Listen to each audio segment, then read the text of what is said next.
What's up, everybody? Welcome back to another video. Hope you're having a good day, being safe, and all the good stuff.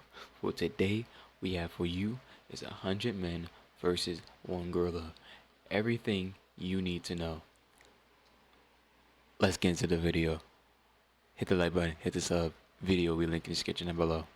Let's go. Versus one gorilla is just the newest online debate brought to you by people that have way too much time on their hands. And I'm no better, because here I am making a video about it. Because it's quickly gone from silly Twitter talk to what has to be a massive joke that I'm not in on. What's clear is one side is getting drastically overrated, while people obviously aren't taking the other side seriously. Plus, I love animals and arguments, so if you're looking for a video to eat your lunch with, or to be the soundtrack of your commute home, I'm going to break down the question you probably didn't care about in the first place, and by the end, you'll wonder how this was ever even a question. So here's the full truth of whether 100 unarmed men could beat one prime silverback gorilla. But first, we gotta understand what force of nature we're up against. Now, I do have a couple recent videos on gorillas, so to not repeat myself too much, I do advise that you check those out for further context. But basically, everything we thought about gorillas back in the day was wrong. They're giant, non-violent, fart-happy pacifists, and the most dangerous thing about them is they can misunderstand regular human actions as an act of war. So while yeah, if you smile at a silverback enough times, he eventually will put beats on you like a Cherokee drum, most times a gorilla is just worried about the 6,000 calories he eats a day.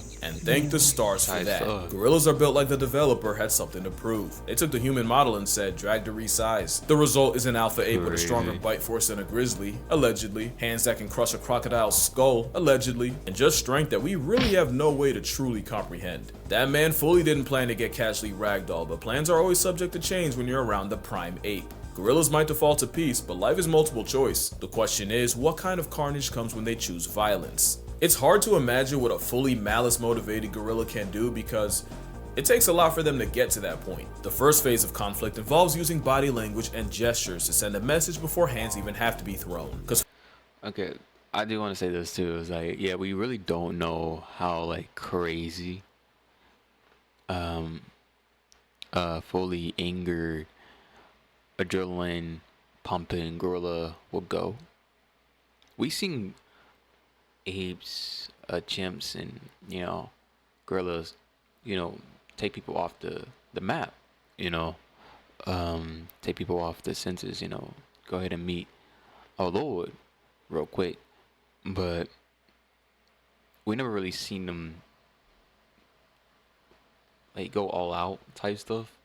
It's more of a one-sided fight. It's like a child in GTA, by the way, getting the beats down by a truck.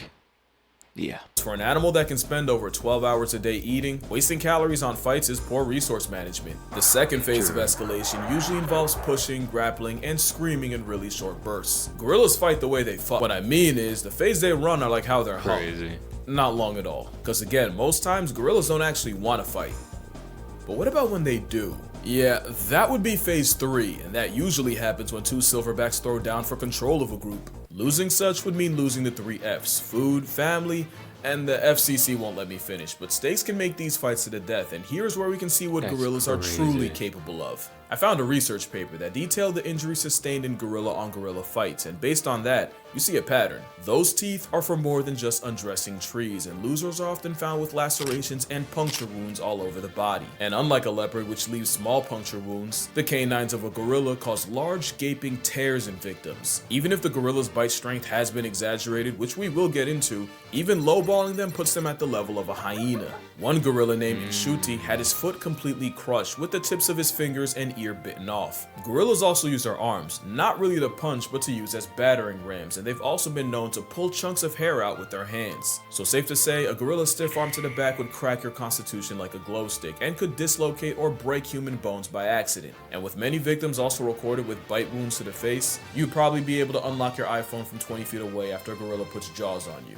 So what chance would an army of humans have against a 500-pound berserker? Well, hot take, gorillas have been drastically overrated in many ways, brawlers versus fighters. Gorillas aren't efficient fighters, they're more physical brawlers and grapplers, and with everything I've said, most fights last anywhere from a couple seconds to 1 to 2 minutes at the most. Also, as strong as gorillas are, their strength has been overrated. There are some animals that just get more and more OP the more people talk about them. Chimps have been said to have the strength of 8 men when really it's closer to 1.5. It's just that they're stronger in all the ways that can kill you. And grizzly bears are already big enough, but then you got people claiming they can decapitate a full-grown moose with one swipe. Now, what idiot would say that? And this debate has people swearing a gorilla would rip a whole man in half like a phone book with nary a sweat. I knew the gorilla propaganda peaked when this was an actual debate. Dr. Strange could conjure up 14 million realities. You won't find one where a plus-size protein-packing primate can do anything to a full-strength grizzly bear taking him seriously. Especially since there's a much smaller predator known to give gorillas problems. Gorillas have been documented getting preyed on by African leopards. Even with jungle leopards being bulkier due to less competition, that's still an at most 180-pound cat past tensing Optimus Prime.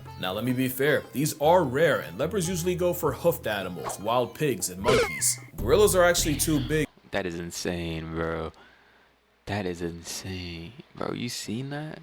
And leopards usually go for hoofed animals, wild pigs, and monkeys. Gorillas are actually too big and too social to be a regular on the grocery list, so it sounds like my whole point is trash. But that same paper listing gorilla on gorilla violence also showed the aftermath of leopard attacks. In those reports, all leopard victims took bite wounds to the head and most of the arms, with lacerations localized about the neck and claw marks on the trunk. So even though it is rare and a one-on-one between a silverback and a leopard might murk both, if a gorilla can struggle with less than 200 pounds of predator, a 900-pound deratio would give Harambe a bunkmate. Also, against 100 men, there are some very real issues that could be game over for the gorilla. The big one is endurance. Gorillas are dangerously close to being hot girl fit. They're best using explosive bursts of energy, not sustained strain over a long period of time, and a fight against 100 humans would likely last hours. Which is really bad considering compared to us, gorillas have poor temperature control. Gorillas don't have as many sweat glands as humans, and if we're talking about mountain gorillas, the thick fur would make it a 1-on-1 versus 1.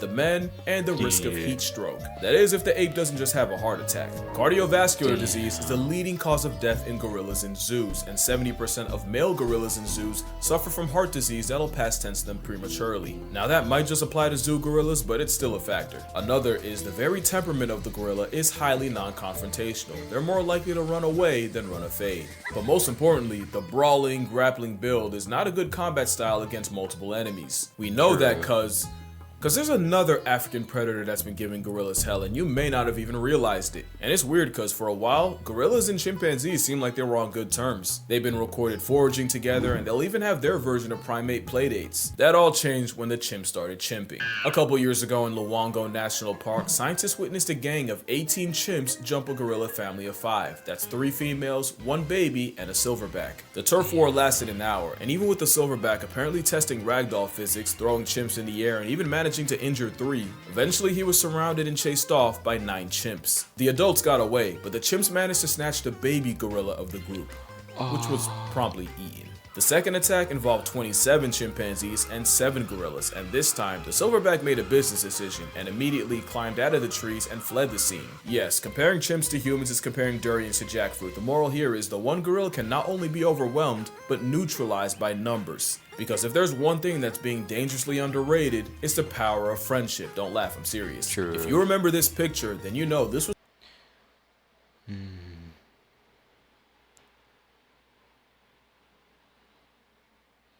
Okay.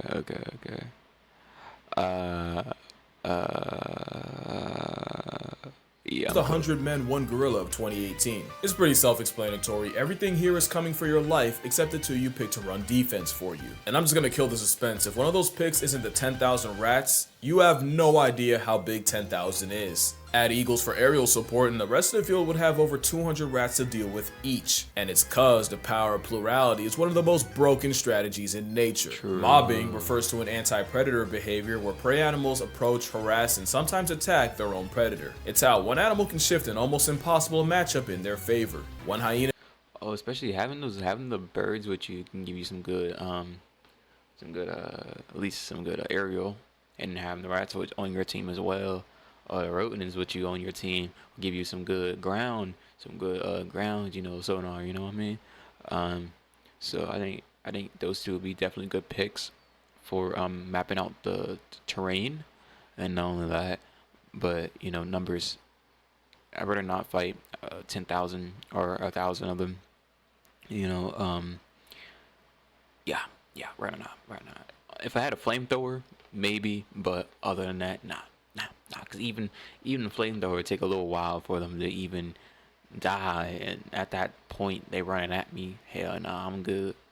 I'm good. Into a lion is a chew toy. Add 20 and it's a life lesson. Pilot whales have been on record chasing orcas out of high competition areas and even actively following the sounds of orca hunts. There's plenty of examples of weaponized unity in nature, but probably my favorite case of what's akin to a mob happens off the coast of South Africa, where fur seals have to risk their spot on the census every time they check the fridge, because the seals can't go out for groceries without the chance of running into the biggest predatory fish on Earth. Every year, great white sharks will gather around fur seal nurseries and snatch any inexperienced pups. The problem is so many sharks show up that a seal can dodge one great white right into the jaws of another. You've seen this movie before, but there's an alternate ending.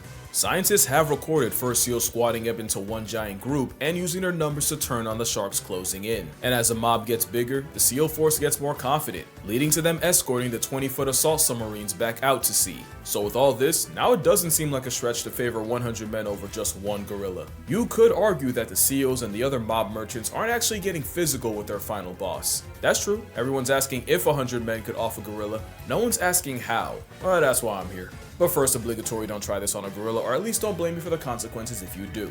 In a fight against a simian weighing a shack and a half, it's all about attacking the weak points, and a gorilla's True. You're right. weak points are the same as ours: eyes, throat, mouth, and for measure, the jewels of the South. It's all about delivering damage that actually matters, and to do that, someone would have to perform the Draymond Green special and go for the eyes and blind him. Someone else would have to suffocate the supersized simian, either by bear hugging his windpipe, which only Tarzan backpacking plot armor can do, or True. He did do it in the movies. Tarzan did it. I think I can do it too then. Tarzan did it. I'm joking. I ain't like Tarzan for by shoving your entire arm down his throat. And since you're already negotiating your arm elbow deep in esophagus, you'd also have to pull the gorilla's tongue out. I call that the leopard method, because a 73-year-old once soloed an attacking leopard by reaching into its mouth and ripping out the leopard's liquor. And speaking of grab and pull, someone would have to be elected to perform Draymond's final smash and go for the gorilla's unmentionables. Hey, don't judge, this is war. The rest would have to use their combined strength to pin the primate down, with the remainder delivering kicks to the gorilla's flank, the most powerful natural attack to the gorilla's most vulnerable area. That would probably be the best way to chip away at a gorilla. One problem though, this is still a gorilla we're talking about. Even with everything I said about their strength being overrated, a gorilla fighting for its life would show you destruction like you've never seen. It doesn't matter how many men, the method, or the facet, for those first few, their only outcome is a closed casket. Even if numbers eventually win, those first dozen or so men would be horrifically maimed, mutilated, or straight up murked. You can argue that if I can mention that 100 men running over the hill would intimidate even a gorilla, witnessing men getting mauled and disfigured would inflict psychological damage. There's an argument that witnessing the sheer carnage would weaken the resolve of the others, destabilizing the army. And you have to remember, if mobbing is natural, doing so in a way that guarantees a portion of your team sees Tupac live isn't. Even animals like hyenas will fall back if they sense they don't have enough of an advantage in a clan fight. Tight shit. That's another thing that I thought about myself when I was listening and hearing all this is fear goes both ways, you know. When the girl's fighting for his life because he's scared, he doesn't want to go, he can brutally, I don't know, kill one of them, and that fear will shake a lot of people's resolve to keep on going. And that can give the gorilla some good leeway to do it again to another one, or to at least try to escape if he can. You know what I mean? But there's a catch. The tweet that started all this said, "Dedicated to that shit. Surely if men can watch bunkmates get blown to bits in a war, then you can find 100 willing to die by the gorilla. If they can withstand the visceral reaction of seeing jaws getting detached, limbs getting dislocated, and a field of open fractures, 100 men would definitely beat a gorilla. And moral of the story, We have strayed so far from the halo of Harambe. Yeah, this is the part where I do the annoying thing and turn a tweet made by someone who definitely wouldn't pass a P-test into a lecture. But like I said in the other video, gorillas have already been getting the middle finger from humanity, either in the wild or in zoos. Whether it's trophy hunting or bushmeat, habitat loss or an unsupervised minor, humans have the highest KD ratio against our green machine cousins. Because a gorilla has never been on record life depriving a person, even when they may have had a reason. Yet the mountain gorilla is nearly in bed with extinction mostly because of humans.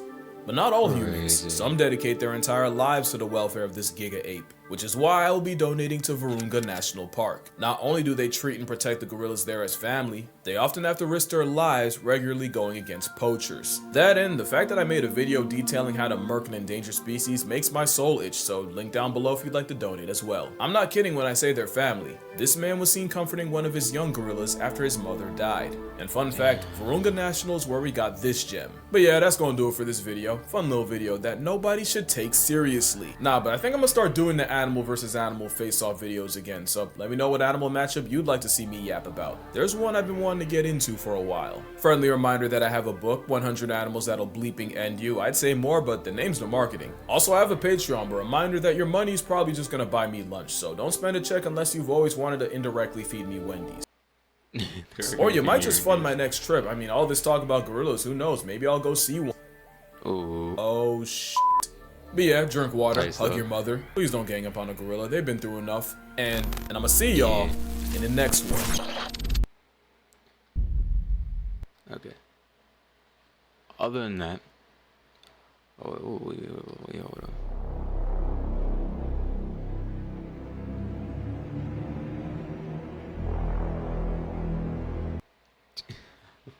Well, other than that, don't forget the like button, hit the sub. Much love to every last one of y'all, and tell me your thoughts inside the comments down below. Video will be linked in the description down below. Much love once again. Peace out. God bless.